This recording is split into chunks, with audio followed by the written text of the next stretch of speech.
Pour son second week-end d'ouverture, se déroulait sur la station d'Isola 2000 la fête de la terre et de la montagne. Nous débutons avec de la sculpture sur bois. Alors vous êtes sculpteur sur bois? C'est ça, sculpture sur bois, sur glace et en fait sur plusieurs matériels. Alors comment on devient sculpteur sur bois comme ça? Moi j'ai fait une diplôme en Angleterre en Beaux-Arts. Et oui, donc c'est un truc que j'ai fait un petit peu, mais c'est un truc en Angleterre, mais vraiment c'est un truc que j'ai repris en France. Et là, je suis là depuis 5 ans et en fait là, je suis devenu sculpteur professionnel moitié temps. Ça sort de l'ordinaire quand même. Quand on pense sculpture, on ne pense pas qu'on va utiliser une tronçonneuse ou une disqueuse pour faire de la sculpture sur bois.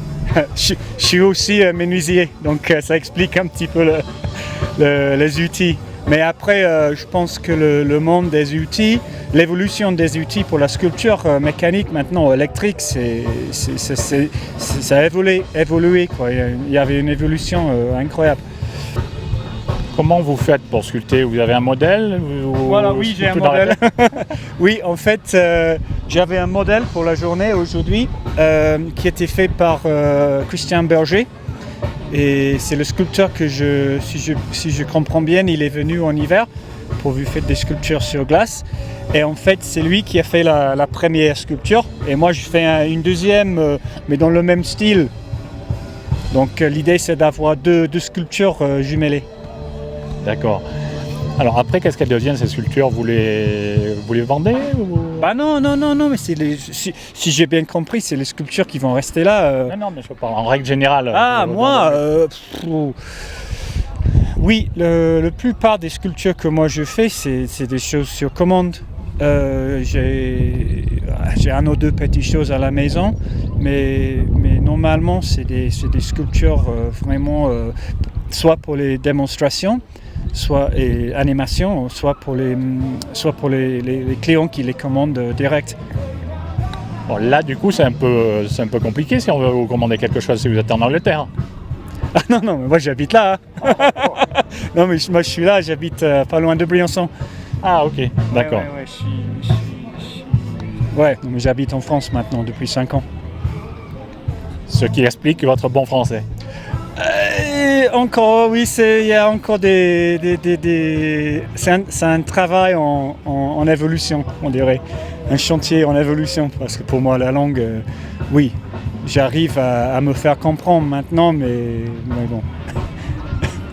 Bon, on revient à votre métier. Là. C'est un bois particulier que vous sculptez ou n'importe quel bois? Aujourd'hui, j'ai un tronc de cèdre. Et le cèdre, pour une animation, une démonstration comme ça, c'est beaucoup plus facile à sculpter, donc en fait ça va plus vite. Ça me permet de finir une sculpture dans la journée. Par contre, c'est un bois qui est un peu moins durable, donc la sculpture elle va pas durer le même temps que si la sculpture a été faite en chêne ou quelque chose comme ça. Mais c'est juste en fait la facilité à travailler la matière. C'est un bois tendre, voilà. Eh bien, je vous remercie. No problème.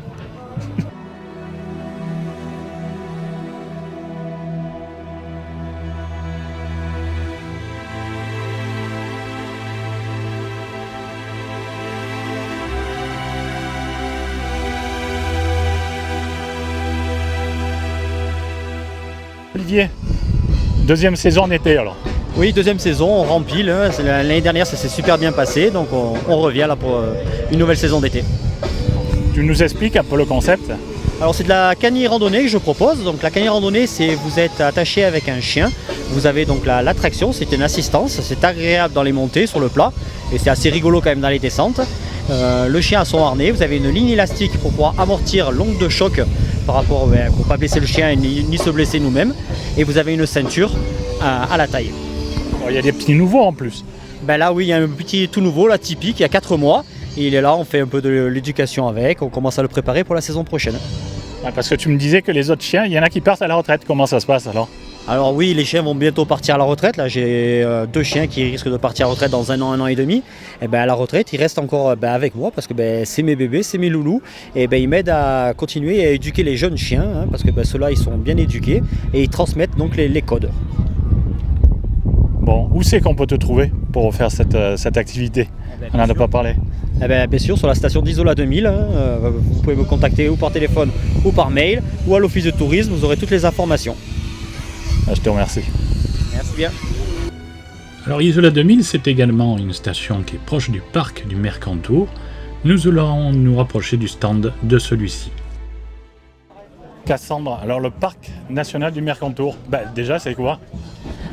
Bonjour, le parc national du Mercantour, c'est une zone cœur dans le Mercantour soumis à réglementation, donc pour le respect des animaux et des plantes. Et pour ça, on a mis un petit livret à disposition dans les maisons du parc, dans les points d'accueil et les offices de tourisme, pour avoir une sensibilisation sur la réglementation assez rigolote et assez compréhensive, voilà, pour pouvoir respecter tout le milieu naturel.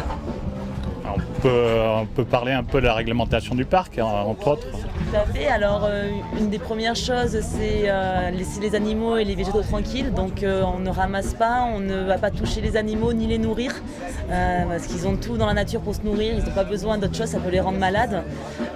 Pareil, le feu est interdit en parc et le camping aussi. Le bivouac est autorisé sous certaines conditions, donc à être à plus d'1 heure de route de marche d'un accès routier ou bien des limites du parc. Voilà, et pareil pour tout ce qui est minéraux, donc les pierres, pas ramasser et à rester silencieux pour pas gêner tous les animaux. Donc pareil, les drones sont interdits dans le parc. Alors, comment on fait à savoir si on est dans le parc? Alors pour ça, il y a des petits pictogrammes, des petits hexagones verts, pardon. Donc quand on les voit, c'est qu'on est en dehors du parc. Quand on les passe, c'est qu'on est à l'intérieur du parc. Je te remercie. Merci à toi. Cette fois-ci, c'est avec Olivier, guide de la Tinée, que nous partons à la découverte des plantes entourant la station. Très bien, très bien. Alors du coup, on va commencer par une plante qui se mange. Alors là, regardez, celle-là, elle est facile à reconnaître. Et c'est voilà, si un jour vous êtes perdu dans la montagne et que vous devez survivre quelque part, ou alors si vous avez envie de vous faire une bonne soupe, ou alors de petites poêlées de légumes, et bien en fait voilà, effectivement la première plante que je vais vous présenter ici, et bien c'est ce qu'on appelle chez nous en montagne les épinards sauvages.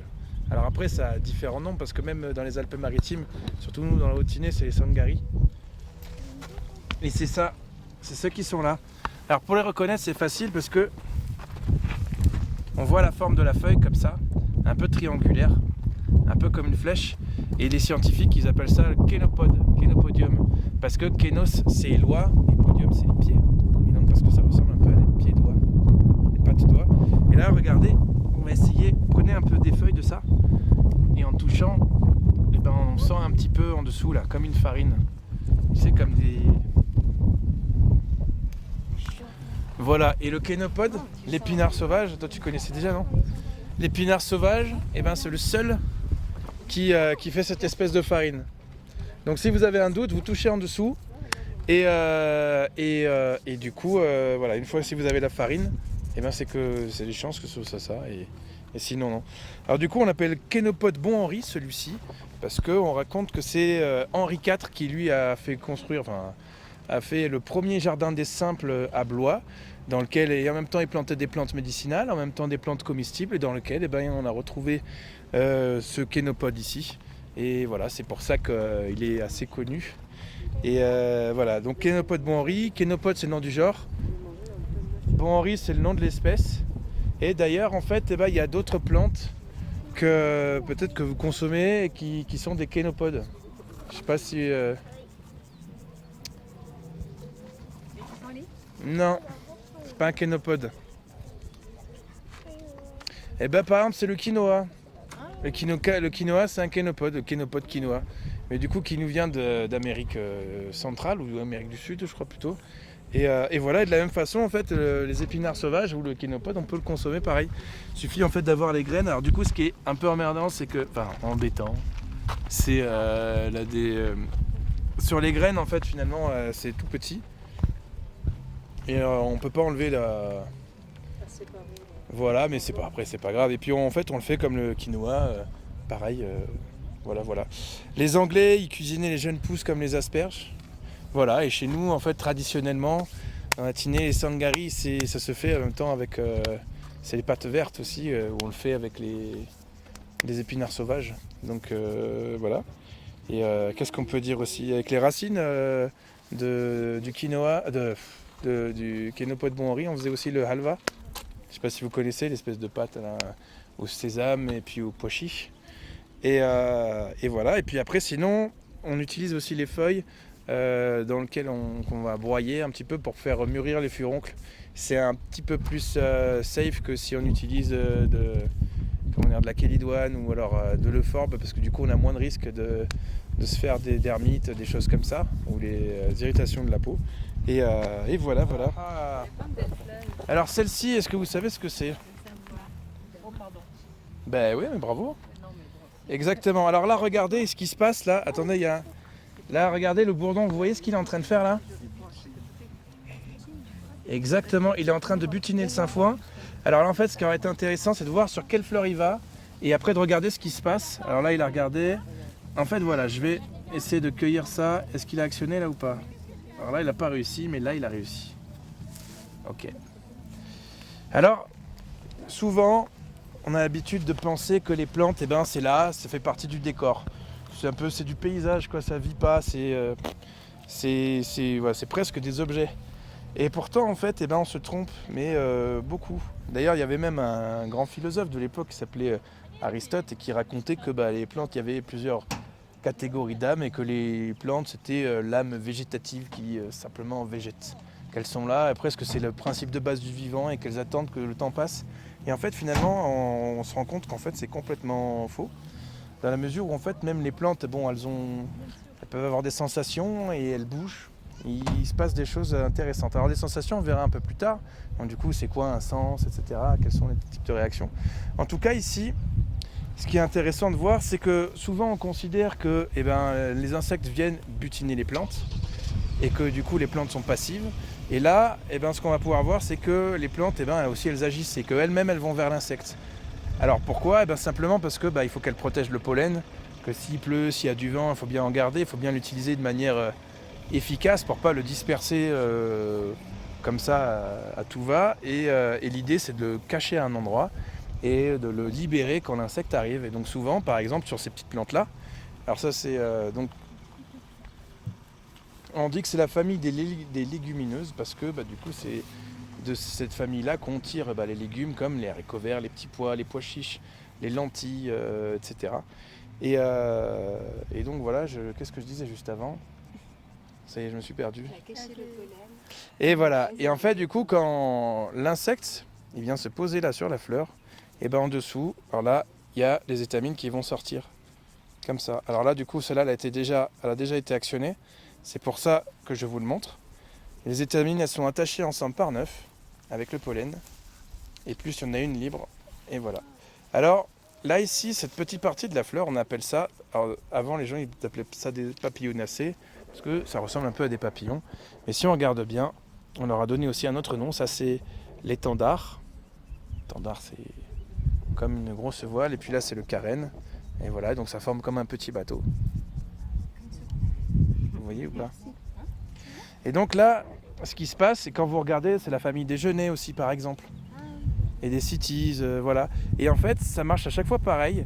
Il y a des petites cales en fait pour que les insectes ils puissent mettre leurs pattes, la plupart du temps, enfin pas souvent. Sur le genêt d'Espagne, si vous essayez, le genêt d'Espagne, un genêt qui est fermé comme ça, vous appuyez dessus, et la fleur va exploser pour faire sortir les étamines et polliniser l'insecte. Et là, c'est hyper impressionnant parce que là, vraiment, on voit qu'il y a une action, quoi. Et voilà, bon après, il y en a qui vont dire ouais, c'est simplement un mécanisme, ou alors c'est simplement de la chimie, mais en vrai, en même temps, nous-mêmes, on est fait de chimie et de physique, alors du coup, voilà. Alors effectivement, ça c'est la famille, on dit que c'est la famille des Fabacées parce que Faba c'est la fève, et donc c'est la famille de la fève. Et cette plante, elle a un nom particulier, elle s'appelle le sainfoin pour 2 raisons. Alors c'est 2 théories différentes, enfin 2 raisons. La première, c'est parce que effectivement, normalement, les familles de cette plante-là, le trèfle, la luzerne. En fait, c'est des plantes qui, comme nous, quand on les mange, les haricots verts, les fèves et tout ça, qui vont créer des gaz. Et le problème, c'est que les moutons, eux, ils peuvent pas péter. Ah ouais, ça pose un problème, hein, ça pète pas les moutons. Alors du coup, quand ils mangent trop de trèfle, les moutons, du coup, ils gonflent. Et en fait, ils peuvent exploser. Alors du coup, ce qui se passe, c'est que des fois, les bergers sont obligés de leur faire des trous pour faire sortir les gaz. Et en fait, c'est assez douloureux, il faut bien le faire, etc. Et donc, c'est pas... En général, on fait attention à ce que les moutons, ils mangent pas trop de légumineuses. Alors quand ils sont dans un champ comme ça, ils savent qu'ils aiment bien parce que c'est des plantes qui ont quand même beaucoup de protéines. Mais voilà, il faut faire attention à ce qu'elles ne mangent pas trop. Sauf, le sainfoin, où en fait ça va et on est tranquille. Et donc on raconte que les bergers, quand ils arrivent sur un pré qui est rempli de sainfoin, il peut s'allonger dans l'herbe comme ça, rêvasser avec la petite brindille dans la bouche, et les brebis elles peuvent manger tranquille et qu'il n'y a rien à craindre. Ça, c'est une des premières raisons parce que le sainfoin, du coup, c'est une plante, on a l'esprit tranquille quand le pâturage est rempli de ça. Et voilà, et la deuxième raison, du coup, c'est que la mangeoire des vaches, comment ça s'appelle la mangeoire des vaches ? La bouche, non, la mangeoire. C'est l'endroit où dans une ferme, on va mettre le foin. Pour les brebis, on appelle ça une galère. Donc les brebis, elles sont souvent dans la galère, au moins 2 fois par jour. Et pour les vaches, on appelle ça une crèche. C'est la crèche en fait.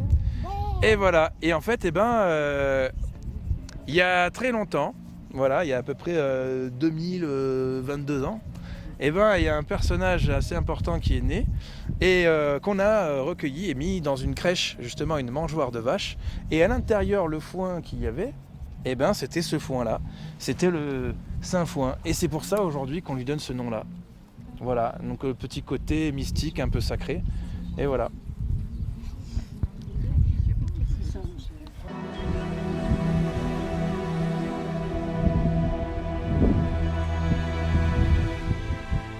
Cette plante-là, la petite plante rose, qu'est-ce que c'est ? Celle-ci, est-ce que vous la voyez au fond ? Oui. Alors voilà, en fait, en même temps, je vais parler de cette plante-là et puis d'une autre. Comme ça, ça fait une pierre deux coups, comme on dit. Et voilà. Alors, celle-ci, est-ce qu'il y en a une jolie ? Ouais, je vais faire celle-là. Je vous la montre. Ici. Et je vous montre aussi celle-là.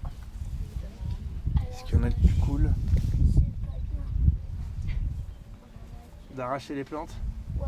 C'est vrai que c'est pas bien. Là, c'est juste pour vous montrer. Alors, je pense que toi, t'étais dans le premier groupe la dernière fois à 14h ou à 16h ?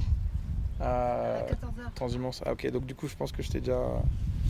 Alors voilà. Alors, ça, cette plante-là, on appelle ça. C'est la famille, on dit des Cariophyllacées. Bon, c'est la famille des œillets, en fait.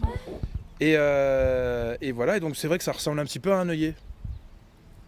Alors c'est vrai que quand on parle de famille, en fait c'est surtout la ressemblance entre les fleurs à l'intérieur de la famille. C'est la fleur qui va faire office d'élément de comparaison. Voilà. Après il y a des éléments de la plante aussi qui va permettre de pouvoir classer, mais souvent on parle des fleurs. Alors les œillets, quand on regarde, souvent sur les pétales on voit que c'est très cranté. C'est ça aussi qui fait déterminer un œillet. Et ici on voit que c'est assez ovale. Et donc en fait, ça, on sait déjà que c'est pas un œillet. Celle-ci aussi, en fait, on va voir que c'est assez ovale.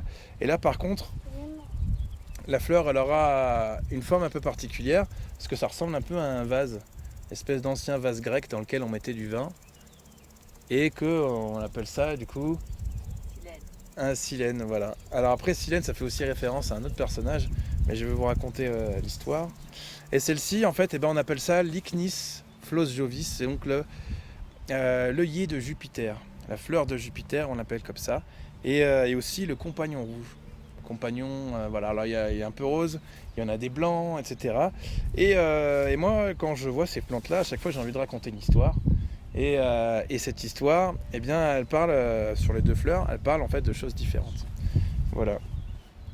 Attends, je raconte l'histoire et je vous la passe. Alors celle-ci déjà, ça c'est un silène. Et avec le silène, on fait quelque chose d'assez intéressant. Tu sais le faire ou pas ? Ah bah vas-y, montre-nous comment on fait. C'est du claque-doigt ? Espérons que ça marche. Ça, c'est claque-doigt que tu veux faire. Allez, vas-y, montre-nous. Et après, elles sont en fleurs, donc je sais pas si je vais y arriver. Voilà. Yeah, bien joué. C'est les petits pétards.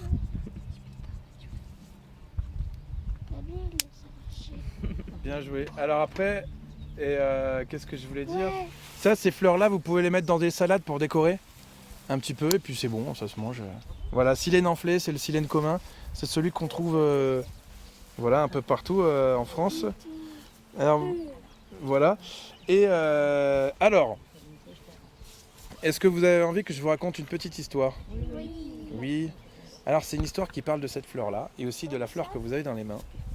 Et ça parle d'un personnage très très ancien, le Silène. Et en fait, Silène, c'est le nom d'un personnage très ancien. C'était un dieu, un satyre, donc qui était moitié bouc, moitié homme, et qui était aussi le précepteur, celui qui a élevé Dionysos, le dieu du vin, de la fête.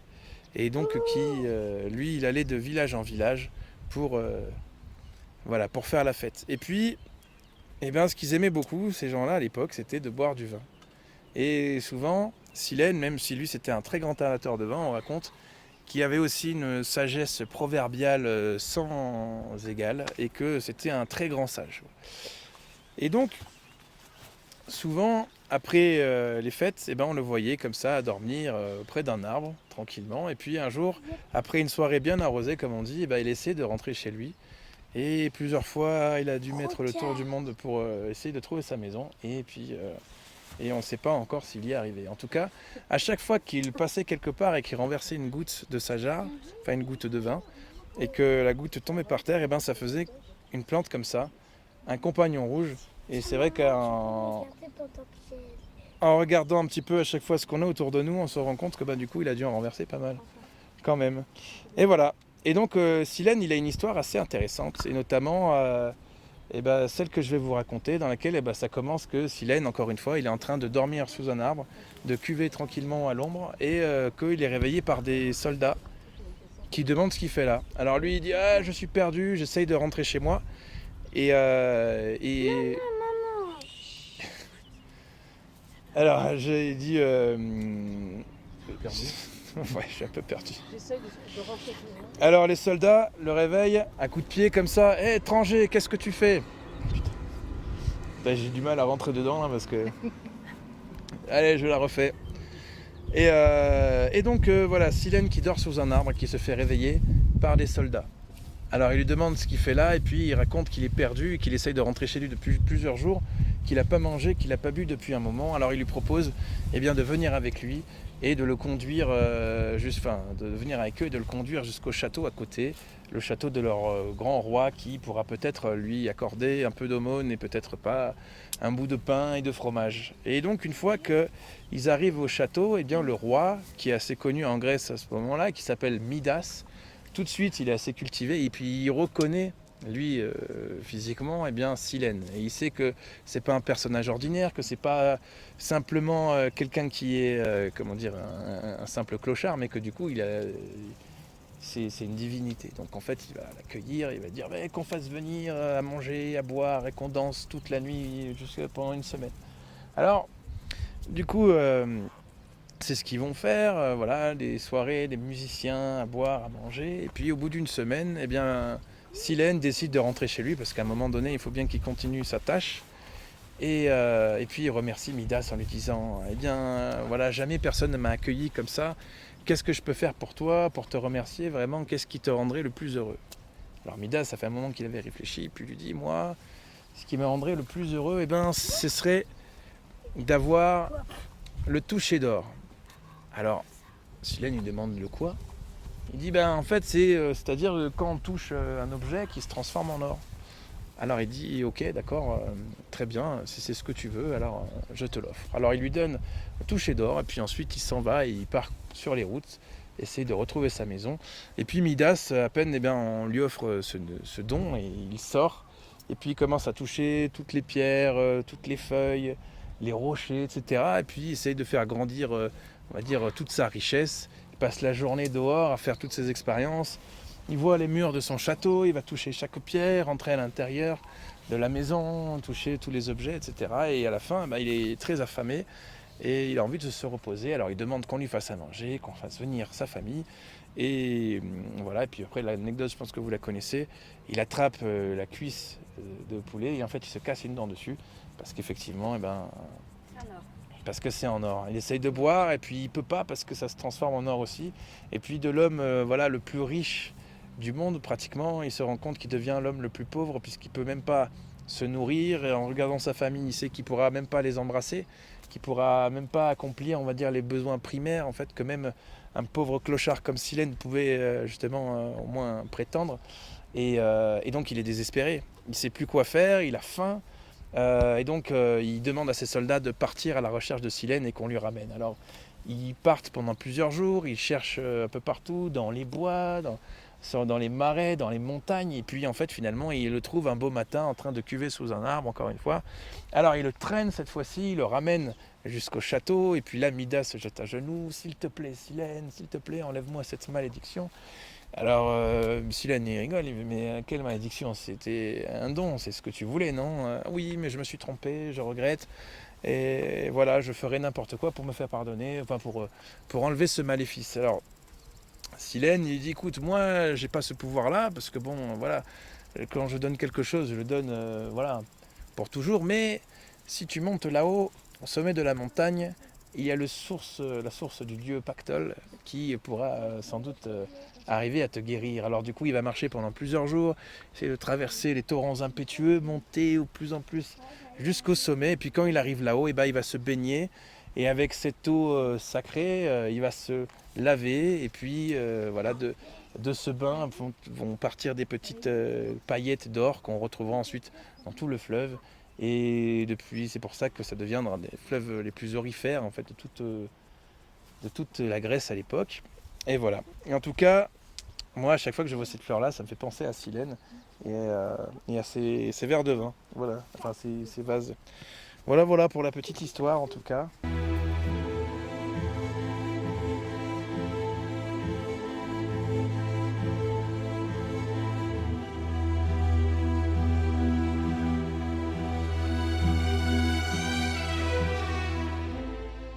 Sandra Lacoste, alors retour au pays? Eh oui, Isola 2000, c'est ma station de mon cœur, vous le savez. Hein. Je suis restée 20 ans ici et je resterai toujours ici dans mon cœur, ça c'est sûr. Et je suis contente aujourd'hui de venir parce que c'est l'ouverture de la station et la journée de la montagne, voilà, donc c'était une occasion. Alors qu'est-ce que tu nous proposes là? Alors, eh bien, Isola 2000 m'a tellement inspirée pendant toutes ces années que j'en ai créé un livre. Donc je partage, c'est mon bonheur en 5 saisons. Voilà, les clés développement personnel. C'est un livre sur le développement personnel, comment appréhender ses émotions, l'harmonie des énergies, les clés du bonheur, quelle est la meilleure méditation, quel est l'aliment qui vous convient par rapport à vos émotions. Voilà. C'est un passage, c'est un retour passager alors. Un retour passager, mais je organise des retraites à Isola 2000 où on va parler de comment s'oxygéner avec certaines étapes. Voilà. Par exemple, la marche méditative que j'ai pratiquée de nombreuses années dans cette belle station. Comment on fait pour te suivre? Alors sur Facebook, Mon Bonheur en 5 saisons, tout simplement. Vous cliquez Mon Bonheur en 5 saisons. Sandra Lacoste aussi sur Facebook. Le site internet monbonheuren5saisons.com. C'est facile, c'est tout le temps Mon Bonheur en 5 saisons. Il n'y a que du bonheur, toujours. C'est pas compliqué, hein? Ouais. Tu as vu? Voilà. Et aussi, je suis trop contente d'être là, encore à Isola, parce qu'il fait un temps merveilleux. Il y a des participants qui sont super, et vraiment, ça fait vraiment du bien. À quoi, 1h et quart de Nice, on retrouve la fraîcheur. C'est que du bonheur. Bon, à bientôt. À bientôt, merci beaucoup. Nous partons maintenant à la découverte des produits locaux. Hector, alors, Producteur de framboises. On m'appelle Papy Framboise, je sais pas pourquoi, quelle idée m'appeler Papy Framboise. Et puis je fais de la gelée de groseille aussi, qui est tout est produit d'Isola Village. Hein. qu'ici nous sommes à Isola 2000, mais il n'y a pas de framboises ici. Il y a des framboises sauvages, mais l'été. Et puis les groseilles, je crois pas qu'il y en ait, quoi. Donc tout ça, c'est les produits du village, ainsi que les produits à base de châtaigne, sirop de châtaigne, crème de marron, bonbons à la châtaigne. Et voilà, on fait de la publicité pour le village. Si on va acheter tes produits, où c'est qu'on te trouve? Eh bien, à Isola Village, à Malgrange, mais sinon, la plupart, je les vends à Nice au restaurant, quoi. Et on peut me trouver chez moi le jour que je suis là, quoi. Voilà. Eh bien, je te remercie.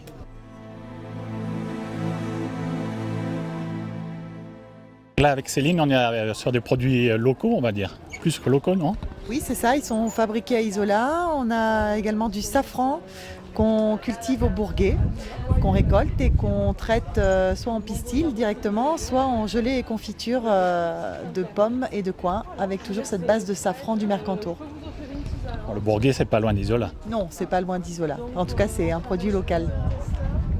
Alors, où c'est qu'on peut trouver vos produits en dehors d'aujourd'hui? Alors demain, par exemple, à la transhumance de Val-de-Blore. Sinon, on a un numéro de téléphone auquel vous pouvez nous joindre, auquel les gens peuvent nous joindre à Isola pour nous retrouver. Sinon, on est en vente au Sherpa ici, enfin maintenant c'est le Utile, à Isola 2000. On est en vente à Oron, on est en vente à Saint-Étienne-de-Tinée, puis sur plusieurs commerces de la Côte d'Azur.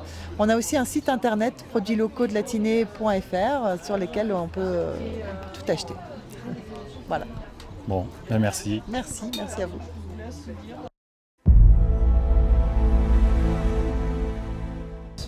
Alors c'est quoi le bagnette? Le bagnette, ce sont des légumes qui sont hachés très très fins. Il y en a 21, voilà la composition sur la bannière. Et qui reposent dans une huile plus ou moins épicée. Donc ça se mange en toast apéro. Ça se mange aussi bien avec les pâtes, le riz, les salades, l'avocat. Ça se mélange à la mayo. Ça se mélange avec beaucoup de choses. Puis après on a fait un spécial apéritif, c'est-à-dire à l'olive. Et sucré salé à l'abricot. Voilà. C'est que pour l'apéritif? Pas du tout, non, le repas aussi. Regardez, il y a deux ardoises, l'apéro et le repas. Ça se mange avec les pâtes, les salades, comme je vous ai dit, ça se mange avec tout. Voilà. Où c'est qu'on peut trouver vos produits? Vous êtes de Reims-Place, c'est ça? Alors on est de Reims-Place, on fabrique, on fait les marchés, on fait les foires.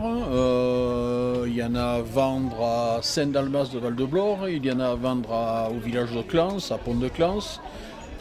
Bientôt, ici à côté, dans 1 heure, je vais les livrer, le petit supermarché qu'il y a là. Donc je pense qu'ils veulent en prendre à l'année. Et puis Intermarché 04 Entrevaux. Voilà, petit à petit, on s'étale. Les éditions Baie des Anges. Alors, comme son nom l'indique, c'est local. Ah oui, évidemment, bien sûr. Nous, on fait que du local aux éditions Baie des Anges. Là, je vais vous présenter 2 petites nouveautés sympas pour l'été.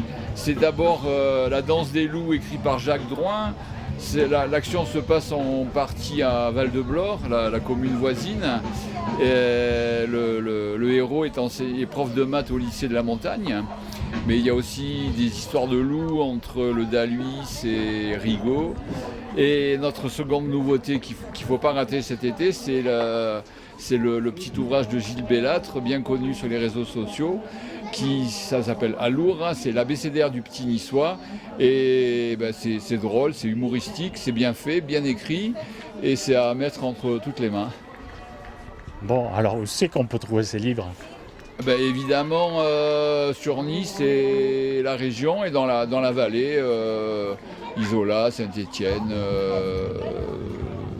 Val-de-Blore pour l'autre. On les trouve relativement facilement. Et en librairie sur Nice, évidemment. Je vous remercie. Bonne journée.